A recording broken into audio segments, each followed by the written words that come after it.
The Straits are in great shape. We've knocked out all of their boats. They have some missiles, but not very many. I think we're in very good shape. They are exercising sheer desperation in the Straits of Hormuz.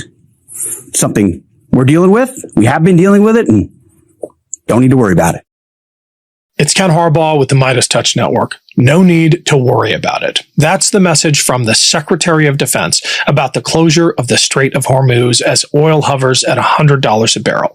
In my former life as a Navy recon pilot, I deployed multiple times to this part of the world and flew countless missions over the strait gathering intel on Iranian targets. We have known for decades that closing the Strait of Hormuz is on page 1 of the Iranian military's playbook. And yet the Trump administration, in an astounding example of incompetence and arrogance, had no plan for this, for something that every military planner who's ever looked at this part of the world will tell you should have been priority number 1. The U.S. Navy used to have purpose-built minesweepers stationed in Bahrain. Hegseth's DoD decommissioned them last year and shipped them to Philadelphia for scrapping. Their replacements have never been tested in combat and are riddled with problems that the Navy flagged 9 months ago. And just a few days into the war, a couple of those ships left the Gulf for Malaysia. The Navy will not say why. Perhaps the only thing as staggering as the Trump administration's incompetence is its callousness. Yesterday, we talked about the U.S. military bombing a girls' school in Iran and then Trump lying about it. This latest comment might just top that. Trump indicated that there might be more strikes on Card Island to come, saying he may hit it a few more times just for fun. Yes, that's a real quote. Just for fun. An actual quote. When I say that war is just a game to the Trump regime, I mean it. They think it's fun. My guest today has been to war. He lost soldiers in Iraq.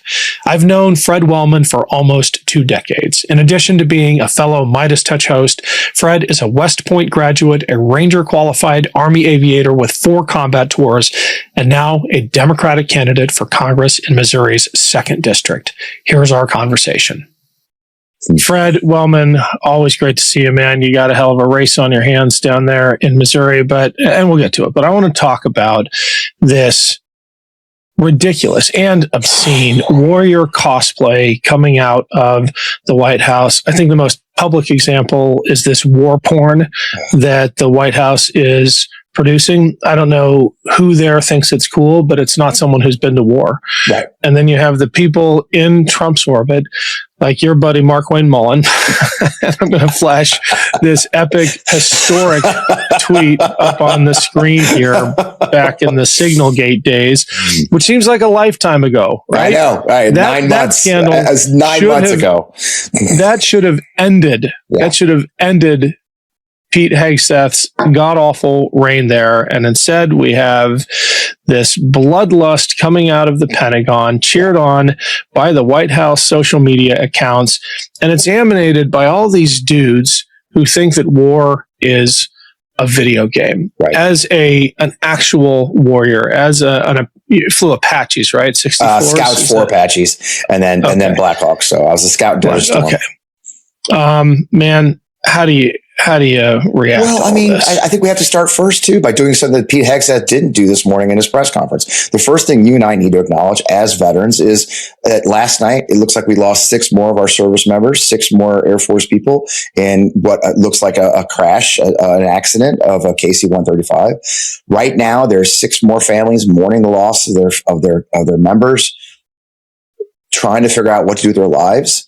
And we have to recognize that that's war. War is a family member deathly afraid of a knock on the door of men and women in full uniform telling them the worst possible news. And I always start there. You know, I was a warrior, then I became a public affairs officer. But joking aside, I spent almost 18 years of my career as a combat line aviator. I was a scout helicopter pilot, and anybody, you know, I landed in Desert Storm. We landed and went through the burned out tanks. I know the smell. I could tell the difference between a tank that was empty and a tank that had men in it from the smell of the burn. And that stays with you, and it changes you. and real warriors understand that. And to see people like Pete Hegseth and these children at the White House social media account and others treating it like a video game, treating it like it's a sport, like they're running up the score. Look, the score, no matter what you think you're scoring against the enemy, 6 dead wins out and another 8 dead in a CP. And what I've seen, Ken, is while they're doing this dancing in the end zone, we have families suffering.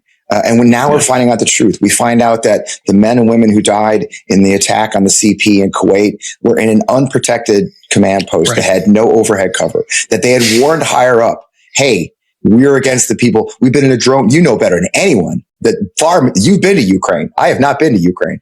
You know, we've been fighting Iranian drones there for 3 years.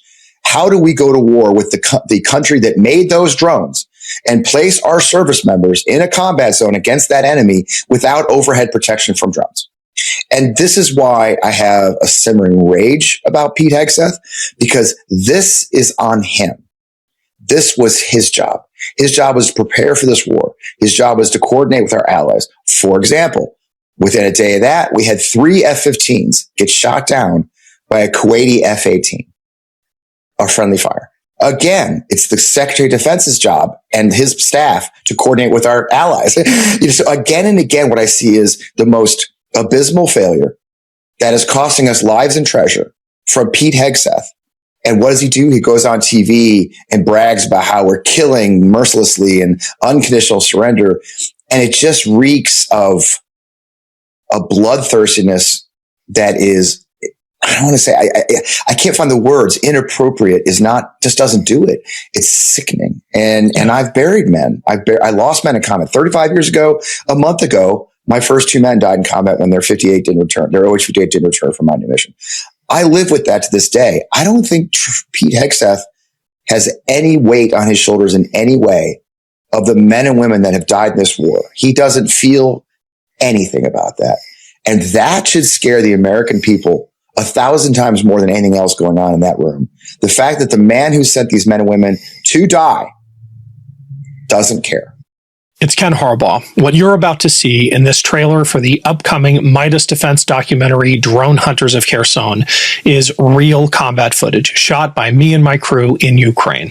Over the past few years, I've gone back to the front again and again, embedding with Ukrainian suicide drone crews and anti-drone units from rooftops overlooking Kyiv to the Black Sea coast to trenches outside Kherson. That access didn't come easily. It took time and a level of trust that gets built by showing up when others won't. Drone Hunters of Kherson is the culmination of that work, a documentary that puts you inside the units that are writing the playbook for the battlefields of the future. What these crews are doing right now in Ukraine, the tactics, the technology, the bravery, has direct bearing on what American forces are facing in the Middle East today. This is the future of warfare, and it's not theoretical. It's happening now. Go on.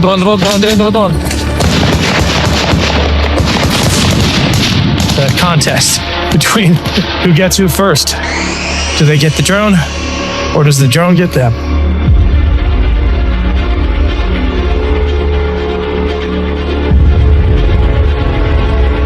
We're that close to the front. There's rubble everywhere, but people are still surviving. We just got an alert that there is a wave of 12 shaheeds flying in over the Black Sea. Go there! That's the amazing thing about this war. It's a blend of trench warfare and Terminator.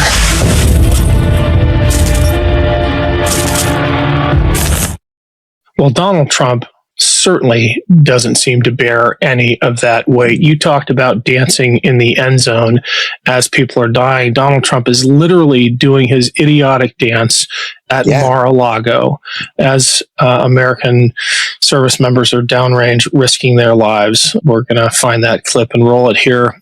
But it, to me, stands in such sharp contrast with George W. Bush, who I'm no fan of. I think he set us on this path, but at least he had the presence of mind, the dignity to not golf during the entire misadventure in Iraq. He did not want to be filmed golfing as caskets are being returned home. Right. He deserves a lot of blame for a lot of things, but at least knowing that he's responsible for that, and not golfing, not playing a game as Americans are dying.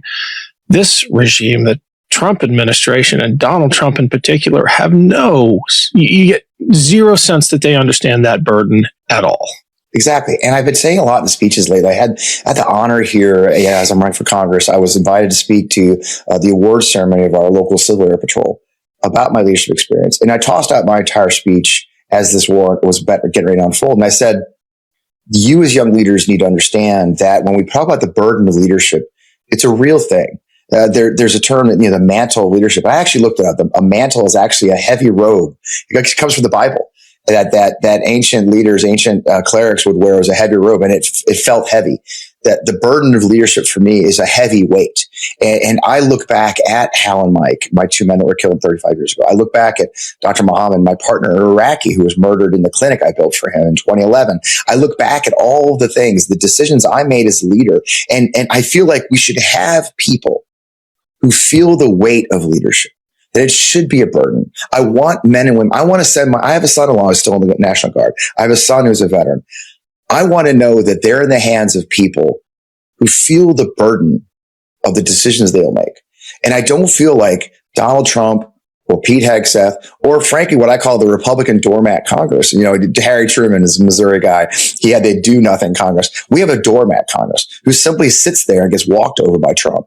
I don't believe that anyone in that place feels the burden of understanding that their actions or inactions, in the case of the Congress, have sent our sons and daughters to war, and they're dying.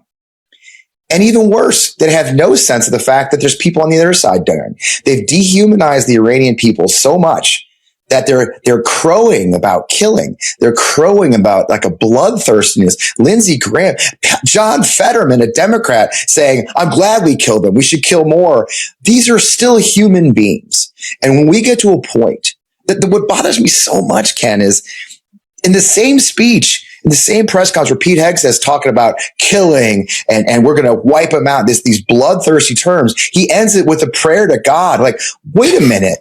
The God I was raised in the Catholic Church. The God I was raised on values all life, including our enemies. You were in combat. You know what we did after we shot an enemy and he was on the ground incapacitated? We bound his wounds. We shipped him to our hospital.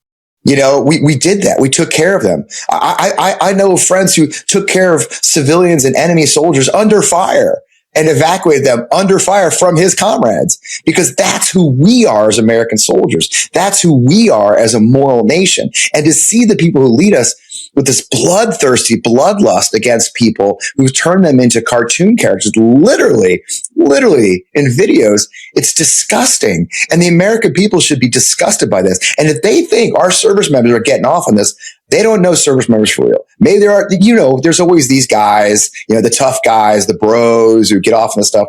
But the average guy and girl is getting into that aircraft. They're getting into that boat. They're getting into that missile context. And they understand that what they're doing is deadly and lives are going to be lost. I mean, that's why we have PTSD. Some of the worst PTSD we deal with is our drone operators. Yeah. I mean, imagine their lives right now. Those drones, those predators, they're being operated from a base probably in Las Vegas. And that guy goes to work and he's dropping missiles on people's heads and he sees the death and destruction. And then he clocks out and goes home to his family.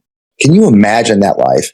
And I don't think that Donald Trump or Pete Hegseth do. No, I don't think they do. And I think we need to dedicate a special episode to moral injury and the consequences of this kind of war on the soul, not the psyche, on the soul. Even when your life isn't at risk, which is, the main criteria for PTSD, the moral injury you suffer from being asked to do this kind of thing and seeing the aftermath in, for example, a girls' school that we double tapped. I mean, and then having the administration lie about it and having the president himself saying the Iranians hit their own school with a tomahawk.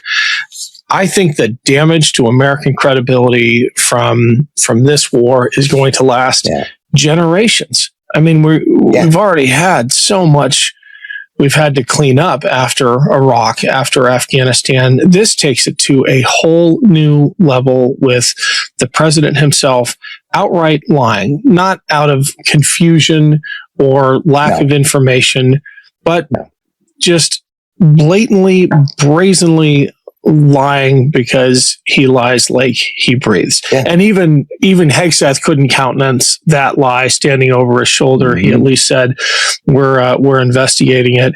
But you don't foment rebellion by lying about killing kids. Yeah, right. And look, here's the deadly calculus that we learned in Iraq. And I worked for General Petraeus. I worked for him as a combat aviator. I worked as a spokesman. And we learned a deadly calculus in war. And the deadly calculus of war that no one wants to talk about, and there is an Air Force general kind of touched on it yesterday in a hearing, is that when I kill one, I create three more. And we used to talk about that being in a guerrilla war, or not a counterinsurgency. But I believe that's the case here. And it's the case everywhere, is we are not making friends. Okay. The Iranian people, the innocent people of Iran who are in between this, that we want to believe that, right? That the regime is the regime and there's innocent people, just lost 175 girls and our teachers. Okay. Do you think they're feeling like they should be our friends now? Like that we're lying about, the deadly calculus that when I kill those, we've now created more members of the IRGC. You create more enemies. That was an excerpt of my conversation with Fred Wellman. For the full interview, check out my Substack page. The link is below. Thanks.